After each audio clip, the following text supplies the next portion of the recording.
My friends, Matthew 12:7 says, if only you could learn the meaning of the words, I want compassion more than a sacrifice, you wouldn't be condemning my innocent disciples, right? My friends, Jesus says that he wants compassion more than a sacrifice. But religious members, right? Religious members think it's all about sacrifice and not compassion.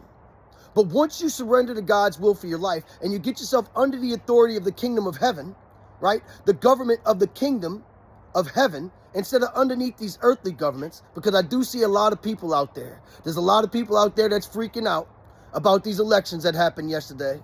My friends, you can't believe that there's no rigging, right? You got to understand that there's still rigging going on. Don't freak out. Just continue to pray, right? Continue to pray and continue that God shines his light on all this darkness, right?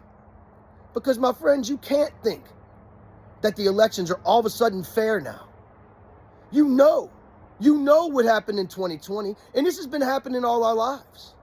But my friends, we need to get ourselves under the authority of the kingdom of heaven, God's government, the creator of all things' government, the king of the universe, King Jesus' government, right? And stop worrying about these earthly governments and become a citizen, right?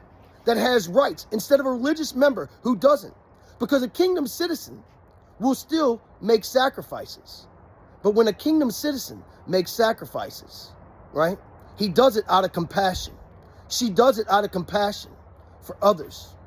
But when a religious member makes sacrifices, more times than not, they're doing it for themselves so they can go somewhere when they pass away, so they can get to heaven when they pass away from this earth. And I'm not saying we don't get to heaven when we pass away, but once you become a kingdom of heaven citizen and you start making sacrifices here, you will have heaven invade your life here, my friends. You'll have the government of heaven have your back, be your rear guard, go before you and make your path straight and be with you to help you dominate every circumstance and situation you come across. So my friends, stop freaking out about these elections. Stay prayed up and get yourself under the authority of the kingdom of heaven. Don't be a religious member. Be a kingdom of heaven citizen. And don't worry about these earthly governments once you get yourself under the authority of God the Father's heavenly government. Realize this now. Surrender to God's will for your life and watch your life become blessed beyond belief.